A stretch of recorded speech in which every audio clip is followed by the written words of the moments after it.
अब शुरू होने जा रहा है देश का सबसे बड़ा मुकदमा, आपकी अदालत, रजत शर्मा के साथ। नमस्कार, जनता की अदालत में आपका स्वागत है। उत्तर प्रदेश की विधानसभा में अपना बहुमत साबित करने के लिए भारतीय जनता पार्टी ने जिन तरीकों का इस्तेमाल किया, उन पर जनता की ओर से उंगलियां उठाई जा रही हैं। मंत्रिपरिषद के साइज और उसमें शामिल लोगों की बैकग्राउंड को लेकर भी जनता के मन में बहुत से सवाल हैं। आज पेश है जनता का मुकदमा एक ऐसे व्यक्ति पर जो इस सारे घटनाक्रम के लिए सीधे तौर पर जिम्मेदार है। उत्तर प्रदेश के मुख्यमंत्री कल्याण सिंह जनता की अदालत में हाजिर हो।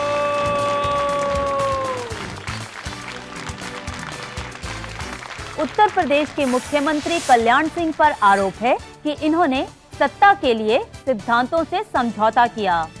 कल्याण सिंह जी, भारतीय जनता पार्टी को नाज था अपनी चाल, अपने चरित्र, अपने चेहरे पर। उत्तर प्रदेश में जो कारनामा आपने किया है, उससे चाल भी बिगड़ गई है, चेहरा और चरित्र भी।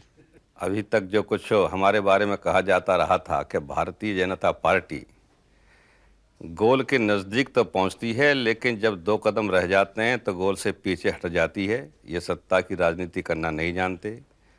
अब की बार हमने कर दिया गोल पार, हो गया चमत्कार, बन गई भाजपा की सरकार, विपक्षियों को मिल रही है जनता की फटकार। लेकिन कल्याण सिंह जी, ये नहीं है कि सरकार बनाने के लिए नाक कटा ली? नाक कट गई है उन लोगों की जिन्होंने कि भारतीय जनता पार्टी को सत्ता में रोकने की साजिश की थी।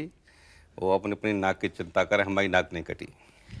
नाक उसकी नहीं कटी जिसने दल बदल करवाया? हमने दल बदल नहीं करवाया, दिल बदल हुआ है। 28 मई 1996 को जब भारतीय जनता पार्टी के सीनियर मोस्ट नेता अटल बिहारी वाजपेयी संसद में बोल रहे थे, तो उन्होंने कहा था कि अगर दूसरी पार्टियों को तोड़कर मुझे सरकार बनाने का मौका मिले तो मैं ऐसी सरकार को मीलों दूर से भी नहीं छूंगा। तो हमने तोड़ा कहाँ है?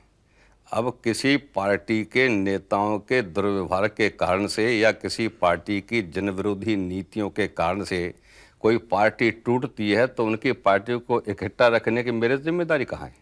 ये वो नेता जाने क्यों टूट रहे हैं। कल्याण सिंह जी, आपने तोड़ा नहीं, आपने सौदेबाजी की है। हमने कोई सौदेबाजी नहीं की। आपने उनको मंत्रालय का लालच दिया?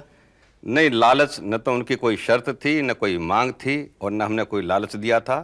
प्रदेश के हित में हमने सभी को सहभागी, सभी को साझेदार बनाया है। ये सच नहीं, आपने इतनी जो जंबो कैबिनेट बनाई है जिसमें 93 मंत्री हैं, जिनके बैठने के लिए जगह तक नहीं है, वो आपको मजबूरी में बनानी पड़ी क्योंकि आपने सबको मंत्रालय देने का वायदा किया था? उत्तर प्रदेश के मंत्रिमंडल को बड़ा कहने वाले लोग शायद तथ्यों को नहीं जानते। मेरे पास ये रिकॉर्ड मौजूद है जिसमें 17 राज्यों के मेरे पास आंकड़े मौजूद हैं। इन राज्यों की जनसंख्या की तुलना कर लो, इन राज्यों के मतदाताओं की संख्या की तुलना कर लो, इन राज्यों के विधायकों की संख्या की तुलना कर लो। ये आंकड़े बोल रहे हैं कि इस हिसाब से उत्तर प्रदेश का मंत्रिमंडल इन सब राज्यों की तुलना में आज भी छोटा है। यह इससे तो बहुत बहुत बड़े हैं। मुझे लगता है कल्याण सिंह जी, मजबूरी में इतना बड़ा मंत्रिमंडल बनाना पड़ा। नहीं, मजबूरी में नहीं, जरूरी में बनाया है। यह उत्तर प्रदेश के लिए जरूरी है। जितने भी लोग डिफेक्ट होकर के आए दूसरी पार्टियों से, चाहे वो कांग्रेस से आए, चाहे वो जनता दल से आए, चाहे वो बहुजन समाज पार्टी से आए, यहाँ तक कि जो इंडिपेंडेंट भी आपके साथ समर्थन देने के लिए शामिल हुए, उन सबको आपने मंत्री बनाया। अचानक रातों रात ऐसी तो क्वालिटी उनमें नहीं पैदा हो गई थी कि वो मंत्री बनने लायक हो जाए? सरकार बनाने में जिन्होंने सहयोग किया, हमने उनको सरकार चलाने में भी सहभागी बनाया है। जनता ऊब गई। 1989 में चुनाव, फिर 1991 में चुनाव, फिर 1993 में चुनाव, फिर 1996 में चुनाव। जनता नहीं चाहती कि बार बार चुनाव हो। कल्याण सिंह जी, आपकी बातों से लग रहा है कि स्थायित्व देने के लिए आप कुछ और एमएलएस को शामिल करेंगे दूसरी पार्टियों से। मुझे लग रहा है कि आज हमारी 222 की संख्या है। अगली बार जब आपसे भेंट होगी तो 222 से ज़्यादा संख्या को लेकर के हम आपको बता पाएंगे। बढ़ गई है संख्या हमारी। तो उतने मंत्री और बढ़ा दिए जाएंगे? ये तो बाद का विषय है। लोग आना चाहते हैं मंत्री बनने के लिए। नहीं, पहले भी मंत्री बनने की कोई शर्त नहीं थी, आज भी मंत्री बनने की कोई शर्त न होने की है, ना हमारी ओर से स्वीकार की गई है। सबको अच्छी तरह से नजर आ रहा है कि उत्तर प्रदेश में कम्युनिस्ट पार्टी समाप्त, जनता दल समाप्त, कांग्रेस प्रसंग खो चुकी है, बसपा अस्ताचल की ओर बढ़ चुकी है। बस थोड़ा बहुत पांव पीटेगी तो सवा पीटेगी, लेकिन कितने दिन पांव पीट पाएगी? हरेक को उनकी पार्टी में उनका भविष्य अब उज्जवल नजर नहीं आ रहा है। यह भी एक कारण है कि हमारी ओर वो आकर्षित हैं। ये हमारी विश्वसनीयता है। कल्याण सिंह जी, एक अखबार ने कमेंट किया है कि भारतीय जनता पार्टी में एक त्रिमूर्ति है, जिसमें अडवाणी जी को उन्होंने कहा कि ये ब्रह्मा है, और अटल बिहारी वाजपेयी विष्णु, और कल्याण सिंह को उन्होंने महेश शंकर का नाम दिया है। दूसरी पार्टियों को तोड़ने फोड़ने का काम आप कर रहे हैं। इसमें मुझे कोई आपत्ति नहीं। जब समुद्र मंथन हुआ था तो अमृत भी निकला था और विष भी निकला था। शिव ने विषपान कर लिया था, इसलिए नीलकंठ कहलाए। मैं कह सकता हूं कि अपनी पार्टी के हित के खातिर, जनता के हित के खातिर एक बार नहीं 100 बार भी गरल पीना पड़ेगा तो मैं खुशी से पीता रहूंगा, पी जाऊंगा। कल्याण सिंह जी, आपने कहा कि आपके मंत्रिपरिषद में शामिल किसी मंत्री पे यदि अपराध सिद्ध हो गया तो उसे 1 घंटे भी मंत्रिपरिषद से निकाल देंगे आप। अगर उन मंत्रियों को आप हटा देंगे जिनके सहारे आपने बहुमत हासिल किया है, तो फिर आपकी सरकार कैसे बचेगी? चमत्कार से। नहीं, चमत्कार में हम विश्वास नहीं 21 तारीख को कोई सोच सकता था कि हमको 222 का बहुत मिल जाएगा? स्वयं गवर्नर को भरोसा नहीं था, तभी तो टाइम दे दिया। और गवर्नर को लग जाता कि ये सिद्ध कर लेंगे तो टाइम थोड़ी देते रमेश भंडारी। वही बहुमत जिनके हो गया चमत्कार, और 222 का बहुमत पाया, जो बढ़ने जा रहा है, अभी और बढ़ने वाला है। 222 की संख्या बढ़ेगी। सरकार को कोई खतरा नहीं, बल्कि सरकार में और मजबूती आएगी उससे। कल्याण सिंह जी, इस बात से मजबूती आएगी कि जिस आदमी को जेल में रहने का अनुभव हो उसको आपने जेल मंत्री बना दिया। अच्छा काम करेगा। जिस जेल में क्या क्या कठिनाइयां होती हैं, उन कठिनाइयों को अच्छी तरह समझता है, उसे दूर करेगा। जिस आदमी का काम अभी तक सिर्फ किडनैपिंग के प्रोग्राम बनाना था, आपको उन्होंने प्रोग्रामिंग का मिनिस्टर बना दिया। हाँ तो अच्छा है, प्रोग्राम ठीक बनाएगा, अच्छे प्रोग्राम बनाएगा, जनहित के प्रोग्राम बनाएगा। आपकी जो पहचान बनी थी जनता में कि कल्याण सिंह जी गुंडों के खिलाफ लड़ने वाले, कल्याण सिंह जी अपराधियों के खिलाफ लड़ने वाले मुख्यमंत्री हैं, अब आपको नहीं लगता कि वो पहचान दूर हो गई है? ये पहचान और निखर गई है, चूंकि हमने गुंडों के खिलाफ अभियान छेड़ दिया है और प्रदेश में जितने भी नामी ग्रामी गुंडे थे सबकी सूची तैयार करा ली गई है। इतना ही नहीं, कुछ पुलिस अधिकारी भी, पुलिसकर्मी भी ऐसे थे कि जिनकी गुंडों से, माफियाओं से, बदमाशों से साठगांठ थी, उनकी सूची बन गई है।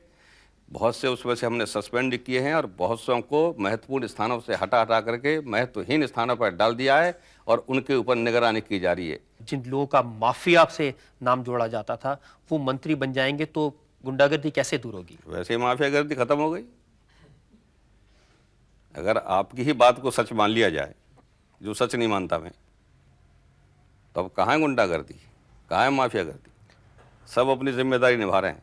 ऐसे लग रहा है जब आप एक जमाने में स्कूल में अध्यापक थे, सबसे जो शैतान लड़का होता है उसको मॉनिटर बना देते हैं, तो आपने भी ढूंढ ढूंढ के इन्हें मॉनिटर बना दिया, मंत्री बना दिया। और इसीलिए अब जनता के हितों के कामों की मॉनिटरिंग भी वो सही तरीके से कर पाएंगे। कल्याण सिंह जी, बदले की भावना पहली बार उस दिन साबित हुई जब उत्तर प्रदेश की विधानसभा में आपके सहयोगियों ने विरोधियों की पिटाई की, उनको पीट पीट करके विधानसभा से बाहर निकाल दिया। कांग्रेस ने, सपा ने और बसपा ने माइक तोड़ तोड़ करके प्राण घातक हमले किए, जानलेवा हमले किए, निशाने बना करके हमले किए, खून बहा लोगों का। बहुत देर तक हमारे पक्ष के विधायक, चूँकि हमने कह दिया था कि अपने को उत्तेजित नहीं होना है, लेकिन जब देखा कि खून बह रहा है, लोग हमारे बेहोश होकर गिरने लगे, तब फिर ये दिखाना भी जरूरी था कि हमारी अम्मा ने भी दूध पिलाया है हमको। हमको पिटने को पैदा हुए हैं क्या? आगे से छेड़ेंगे नहीं और हमको छेड़ दिया तो छोड़ेंगे नहीं। ये बदले की भावना नहीं है, ये पौरुष है, ये पराक्रम है। आपने पौरुष और पराक्रम दिखा करके जो भारतीय जनता पार्टी के सिद्धांत है उनको भी तो धाराशायी कर दिया। पिटना थोड़ी हमारा सिद्धांत है, कायरता थोड़ी हमारा सिद्धांत है। हमें कोई मारता है, गोली चलाता है, तो ये सिद्धांत हमारा नहीं है कि उसके हम गुलाब के फूल चढ़ाएंगे, नहीं चढ़ाएंगे। सिर्फ आपने मात्रा बदल दी, अब तक पिटना आपका सिद्धांत था, पीटना आपका सिद्धांत हो गया। क्यों आए मारपीट करने के लिए? विधानसभा या लोकसभा ये खून बहाने के लिए नहीं है, डिबेट करने के लिए है। उस दिन जो विपक्ष के लोगों ने खून बहाया है, वो लोकतंत्र का खून बहा है, वो संविधान का खून बहा है, वो संसदीय परंपराओं का खून बहा है, और पीड़ा होती हुई ये दृश्य नहीं होना चाहिए। जनता ने चुन के इसलिए थोड़े भेजा है कि जाकर के वहाँ पर माइक तोड़ के हिंसा फैलाई जाए। डिबेट कीजिएगा, वाद विवाद कीजिएगा, जनता की समस्याओं को उठाइएगा। वो दुर्लक्ष्य हो गया, बस मार पिटाई, ऐसा दृश्य कष्ट होता है, मुझे भी कष्ट होता है, मुझे कोई खुशी नहीं होती। ये बदले की भावना नहीं है। जिस तरह से आपने सरकार संभालते ही बहुमत हासिल करने के बाद में मायावती जी के खिलाफ भ्रष्टाचार के आरोप लगाने शुरू कर दिए हैं, आपने उनके खिलाफ जांच शुरू करवा दी है। मैं उन लोगों में से हूं कि जब ये पाता हूं कि प्रदेश की गरीब जनता की एक गाढ़े कमाई के खून पसीने की कमाई का पैसा भ्रष्टाचार के गंदे नाले में जा रहा है, जो विकास में लगना चाहिए था, लोग उसे अपने घर ले जा रहे हैं, तो मेरा मन बड़ा धक धक करता है। मेरे मन में एक बगावत पैदा होती है। अब ग्रेटर नोएडा में 700 एकड़ जमीन का भूपयोग बदलने में 500 करोड़ का घपला हुआ है। क्या मैं जांच न कराऊं? सीबीआई को जांच के आदेश दे दिए हैं। ऐसे ही फायर फ्लोट पंप्स हैं, सारा खर्चा मिलाकर के एक पंप की कीमत पड़ती है मात्र 60,000 रुपये। अब वो खरीदा गया है प्रति पंप 2,49,000 रुपये में। फर्म है तमिलनाडु की, फर्म का मालिक है बसपा का वहाँ का अध्यक्ष। तो क्या केवल इसलिए कि वो बसपा का अध्यक्ष है या मायावती और कांशीराम का अपना आदमी है, से भ्रष्टाचार कर रहा है तो करने दिया जाए? उत्तर प्रदेश के 23 कृषि फार्म, 6,930 एकड़ जमीन, आमतौर से 1 बीघा जमीन की कीमत आज 50,000 से कम नहीं है। अपने चहेतों को उन्होंने 80 रुपये बीघे के हिसाब से खुर्द-बुर्द कर दी। हमने उसके जांच के, प्रशासनिक जांच के आदेश दे दिए हैं। क्या बुरा हमने किया है?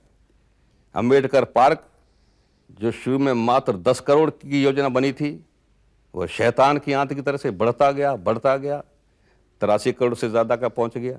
लेकिन 6 महीने जब आपके 22 मंत्री उसी सरकार में शामिल थे जिसमें मायावती मुख्यमंत्री थी, तब किसी को कहीं कोई भ्रष्टाचार दिखाई नहीं दिया, कोई गड़बड़ नहीं हुई? सुनते तो थे, लेकिन फाइलें देखने का अधिकार मुझे नहीं था। सत्ता संभालने के बाद एक एक फाइल को जब पन्ने पलट रहा हूं तो हर पन्ने पर भ्रष्टाचार भ्रष्टाचार भ्रष्टाचार।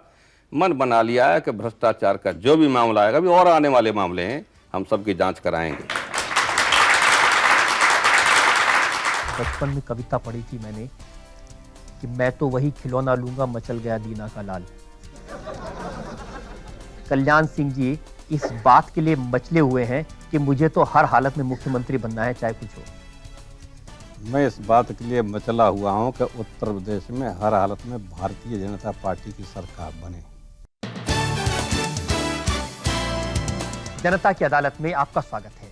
जनता की अदालत सिर्फ एक कार्यक्रम नहीं है, आपकी भावनाओं का, आपके सम्मान का, आपके अधिकारों का प्रतीक है। जनता की अदालत कोई मिलीजुली कुश्ती नहीं है, ये जनप्रतिनिधियों को जनता के सामने बुलाकर उनके काम के हिसाब किताब लेने का फोरम है। जनता की अदालत में कल्याण सिंह पर आरोप है कि ये उत्तर प्रदेश में भारतीय जनता पार्टी की बुरी हालत के लिए जिम्मेदार हैं। कल्याण सिंह जी, ये तो सही है कि आप राजनीति में आने से पहले एक स्कूल में टीचर थे जी, और आज भी आप अपनी पूरी पार्टी को अपने क्लासरूम की तरह समझते हैं, डंडा लेके खड़े रहते हैं उनके सिर पे। ऐसा नहीं है, मैं पार्टी के कार्यकर्ता के नाते से काम करता हूँ। लेकिन कल्याण सिंह जी, ये भी तो सच है कि जब पार्टी ने आपको मुख्यमंत्री के रूप में प्रोजेक्ट नहीं किया था जिस चुनाव में, उसमें 220 सीटें जीती थी। जब आपको प्रोजेक्ट किया तो 176 सीटें जीती। और पिछले चुनाव में मुख्यमंत्री के रूप में किसी व्यक्ति विशेष को मेरी पार्टी ने कभी भी प्रोजेक्ट नहीं किया है। कल्याण सिंह जी, ये तो पब्लिक स्टेटमेंट देने की बात है। नहीं, सच्ची बात तो ये है कि कभी नहीं हुआ। भारतीय न 91 में हुआ, न 93 में हुआ, न 96 में हुआ, और हमारी ये परंपरा भी नहीं है। क्या वजह है कि पिछले 3 इलेक्शन में भारतीय जनता पार्टी की सीटें 220 से घट करके 173 रह गई हैं? ये वो उत्तर प्रदेश है कि जहाँ पर केवल हम एक जमाने में 8 विधायक थे हमारे, आज हम 250 तक की स्ट्रेंथ पर पहुंचे हैं। ये वो उत्तर प्रदेश है कि जब एक बार लोकसभा के चुनावों में दूसरी पार्टी से समझौता हुआ तो केवल 12 सीटें मिली थी, जिसमें सिर्फ 8 जीती थी। लेकिन कल्याण सिंह जी, ये भी तो सही है ना कि अब भारतीय जनता पार्टी उत्तर प्रदेश में अपने सैचुरेशन पॉइंट पर, पीक पर पहुंच गई है। 175 से ज्यादा सीटें आने की तो कोई उम्मीद नहीं है। जिस समय पार्लियामेंट में भी 88 सीटें भाजपा जीती थी, तो कहने वालों ने कहा था कि अब बीजेपी सैचुरेशन पॉइंट पर पहुंच गई। उसके बाद फिर जब 119 जीते तब फिर कहा कि अब 119 जीत गई है, अभी सैचुरेशन पॉइंट पर पहुंच गई। अब 161 पर पहुंच गए तो अब कहा जा रहा है कि सैचुरेशन पॉइंट पर पहुंच गई। मेरा कहना यह है कि बीजेपी सैचुरेशन पॉइंट पर नहीं पहुंची है। अब इसको आप प्रगति मानते हैं कि दिल्ली में सरकार बनाने का मौका मिले तो 13 दिन के अंदर सरकार गिर जाए? नहीं, वो तो जब हमारा बहुमत नहीं था, सरकार नहीं टिक पाई। ये तो बहुमत का खेल है। कल्याण सिंह जी भी उदाहरण है जिसमें मैंने सुना है कि आपके बेटे को टिकट देने की कोशिश की गई थी। ये सच है कि मेरे बेटे राजवीर सिंह के नाम की सारे इलाके के लोगों ने पैरवी की थी। स्वयं जब पार्लियामेंट्री बोर्ड के अंदर नाम आया तो मैं वो व्यक्ति था जिसने ये कह दिया कि मैं नहीं चाहता कि यहाँ से राजवीर सिंह चुनाव लड़े। कल कोई छीटाकशी हो सकती है कि कल्याण सिंह ने अपने बेटे को टिकट दिला दिया, और इसमें शक नहीं है कि अगर उसको टिकट हो गया होता तो जिस दिन नॉमिनेशन वो फाइल करता, रिजल्ट उसी दिन जीत का डिक्लेयर भी हो गया होता। कल्याण सिंह जी, लेकिन आपने खुद ही अपने बेटे को डिस्क्वालीफाई कर दिया। किसी का बेटा होना, किसी का भाई होना, उसकी क्वालिफिकेशन नहीं बन सकती, लेकिन किसी का बेटा होना, किसी का भाई होना, किसी का भतीजा होना, उसकी डिस्क्वालिफिकेशन भी नहीं बनाई जानी चाहिए यदि वो पार्टी का उतना ही स्ट्रांग वर्कर है। कल्याण सिंह जी, एक बचपन में कविता पढ़ी थी मैंने कि मैं तो वही खिलौना लूंगा मचल गया दीना का लाल। कल्याण सिंह जी इस बात के लिए मचले हुए हैं कि मुझे तो हर हालत में मुख्यमंत्री बनना है, चाहे कुछ हो। मैं इस बात के लिए मचला हुआ हूं कि उत्तर प्रदेश में हर हालत में भारतीय जनता पार्टी की सरकार बने। कैसे सरकार बनेगी? आपके एक बार राज्यपाल निमंत्रण दे दे, सरकार बना के दिखा देंगे, चला के दिखा देंगे, पूरे 5 साल तक चला के दिखा देंगे। कल्याण सिंह जी, आजकल राजनीति का जो फैशन है वो तो यह है कि जब अपना बहुमत ना हो तो ले दे करके मना लो। सरकार बने या न बने, हम किसी का ईमान खरीद करके सरकार नहीं बनाएंगे, न बने न बनेगी। कल्याण सिंह जी, जनता का आरोप यह है कि आपने थैलियां खोली हुई हैं। हमारे पास थैलियां ही नहीं है, खोलेंगे क्या? हम चंदा कर करके चुनाव लड़ते हैं। कुछ दिन पहले उत्तर प्रदेश की राजधानी लखनऊ में आपका जन्मदिन मनाया गया था, और उस जन्मदिन पर उत्तर प्रदेश के बड़े धन्ना सेठों ने यह तय किया था कि आपको 11 MLAs गिफ्ट किए जाएंगे। मेरी जानकारी में ऐसी कोई गिफ्ट नहीं, न मुझे ऐसी किसी गिफ्ट की जानकारी है। आपको ये जानकारी नहीं है? वो गिफ्ट मिल गई होती है ना, तो मैं आपको जरूर दिखा देता। ये सच नहीं कि उस दिन कांग्रेस के लोगों से कुछ बात हो गई थी? कुछ नहीं, हमारे ओर से कुछ नहीं। हमने तो ये उनका काम है। गवर्नर साहब ने कांग्रेस क्या करती है ये कांग्रेस के लोग तय करेंगे।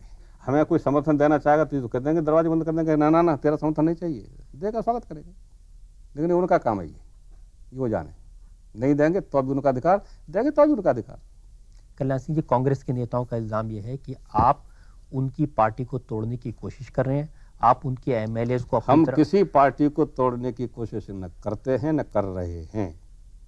अगर किसी की पार्टी अपने खुद के कुछ कारणों से टूटती हो तो वो उसे संभालने की जिम्मेदारी, उसका ठेका मेरे पास कहाँ है? मुख्यमंत्री बनने के लिए आप कभी BSP के MLAs को तोड़ने की कोशिश करते हैं, कभी कांग्रेस के MLAs को? हमने किसी MLA को तोड़ने की कोशिश नहीं की है, बल्कि सब MLA इन पार्टियों के हमसे जुड़ने के लिए आए हैं, हमने नहीं तोड़ा।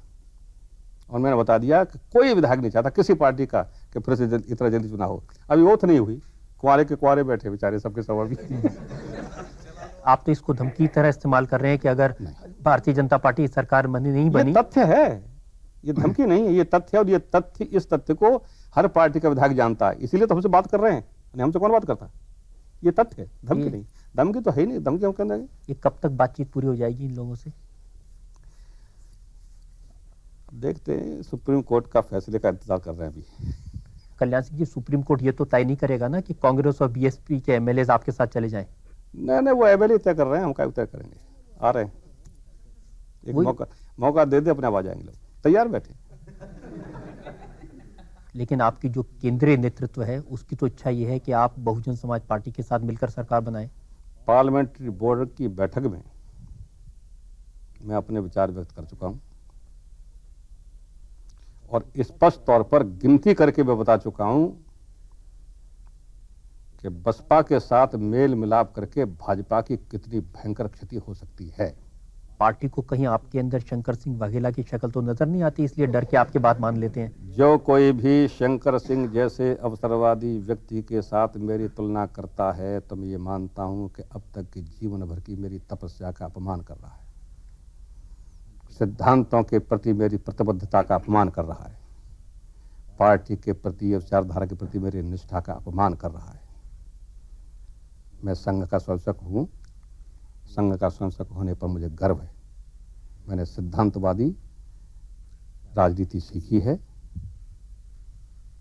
शंकर सिंह वाघेला जैसे अवसरवादी व्यक्ति के साथ तुलना करने से मेरे मन को, मेरी भावना को बहुत पीड़ा पहुंचती है। आपके माध्यम से पूरे देश के सामने हमेशा के लिए सवाल खत्म कर देना चाहता हूं। देख लेना, जिस समय मेरी अर्थी उठेगी तो भाजपा के कवल वाले झंडे के अंदर लिपट करके अर्थी उठेगी। उसके बंदे का शंकर सिंह वाघेला वगैरह बनने का कोई सवाल ही पैदा नहीं होता। वो कह रहे हैं कि भाजपा में काफी अपमान हो रहा है आपका, और उसका बदला लेने के लिए आपको उनके साथ अच्छा, अपमान हो रहा है मेरा? मैं विधानमंडल दल का नेता चुना गया, मेरा अपमान है? मैं राष्ट्रीय उपाध्यक्ष बना दिया, ये मेरा अपमान है? अच्छी परिभाषा लोगों की। हम हाजिर हैं उत्तर प्रदेश के former chief minister Kalyan Singh के साथ जनता के इल्जामात और सवाल। जनता की अदालत में कल्याण सिंह पर इल्जाम है कि राजनीति में आगे बढ़ने के लिए इन्होंने जातिवाद का सहारा लिया। कल्याण सिंह जी, लोगों को लगता है कि अगर आप पिछड़ी जाति के न होते तो शायद भारतीय जनता पार्टी आपको उतना सम्मान न देती जितना सम्मान अभी दिया हुआ है। एक तरह से शोपीस की तरह इस्तेमाल करते हैं आपका वोट लेने के लिए। मैं जातिवादी नहीं, अतिवादी नहीं, न अति अगड़ावादी हूं, न अति पिछड़ावादी हूं, न अति दलितवादी हूं, न अति शोषितवादी हूं। मैं राष्ट्रवादी हूं, मैं हिंदुत्ववादी हूं और सिद्धांतवादी राजनीति में विश्वास करता हूं। सुनने में तो बहुत अच्छी लगती है ये बातें, लेकिन जब प्रैक्टिस होती है तो पता चलता है कि आपने जनता दल से गंगाचरण राजपूत को और कांग्रेस से अशोक यादव को अपनी पार्टी में शामिल किया। हाँ, लिया। सिर्फ इसलिए कि वो पिछड़ी जाति के थे? नहीं, इसलिए कि झांसी मंडल भर के लोग आए थे बसों में भर करके कि गंगाचरण राजपूत को लेने से हमारा बुंदेलखंड ठीक हो जाएगा। और लेना कितना अच्छा रहा कि वहाँ हरा करके गंगाचरण राजपूत भी भाजपा का सांसद बनाए और अशोक यादव उस क्षेत्र से जीत के आए कि जहाँ से श्री मुलायम सिंह जीते थे शुक्राबाद से। अच्छा निर्णय था और सबकी सहमति से हुआ है। इसलिए नहीं कि ये पिछड़े थे इसलिए ले लिए। हमने के एन सिंह को लिया, वो ठाकुर हैं, वो पिछड़े हैं क्या? हमने रामलिंगा मिश्रा को लिया, कांग्रेस के थे, वो तो बैकवर्ड नहीं, तो ब्राह्मण है। कल्याण सिंह जी, ये सवाल इसलिए उठता है कि आपने मायावती को मुख्यमंत्री बनने से रोकने के लिए मुलायम सिंह से भी दोस्ती कर लिया। मेरी मुलायम सिंह से दोस्ती का कोई सवाल नहीं। मुलायम सिंह की और मेरी विचारधारा में, ये मेरी पार्टी की विचारधारा में उत्तरी ध्रुव और दक्षिण ध्रुव जैसा अंतर है। 1988 में आप और मुलायम सिंह दोनों अमीनाबाद में लस्सी पीने जाया करते थे साथ साथ। नो, लस्सी पीने का तो अकेले जाने का मौका मिलता है ना, दूध अकेले जाने का मौका। आप आइएगा तो आप साथ चलेंगे। हाल ही के अखबारों में छपी एक रिपोर्ट और है मेरे पास में, जिसमें मुलायम सिंह का बयान है कि भारतीय जनता पार्टी में कल्याण सिंह के लिए कोई जगह नहीं है, आखिर में हमारे साथ ही उन्हें आना होगा। ये हमने पढ़ लिया बयान। आप सहमत हैं इस बयान से? नहीं, हमने ये बयान पढ़ लिया है। न मुलायम सिंह भाजपा में आने वाले हैं और न कल्याण सिंह सपा में जाने वाले हैं। वो कह रहे हैं कि भाजपा में काफी अपमान हो रहा है आपका, और उसका बदला लेने के लिए आपको उनके साथ। अच्छा, अपमान हो रहा है मेरा? मैं विधानमंडल दल का नेता चुना गया, मेरा अपमान है? मैं राष्ट्रीय उपाध्यक्ष बना दिया, ये मेरा अपमान है? अच्छी परिभाषा लोगों की। कहाँ से उनको सपना आ गया? ये अपनी संभाले, वो अपनी हम संभाल लेंगे।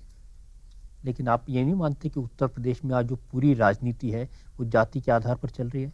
पिछले चुनाव में मुझे जो अनुभव हुआ है वो यह है कि पूंजीवादियों का पूंजीवाद, समाजवादियों का समाजवाद, साम्यवादियों का साम्यवाद और राष्ट्रवादियों का राष्ट्रवाद, ये गाड़ी की पिछली सीट पर जाके धकेल कर दिया गया। ड्राइवर की सीट पर बैठ गया जहरीला जातिवाद, उसके हाथ में आ गई गाड़ी की स्टीयरिंग, और उस गाड़ी के कंडक्टर की सीट पर बैठ गया मुस्लिम तुष्टिकरणवाद।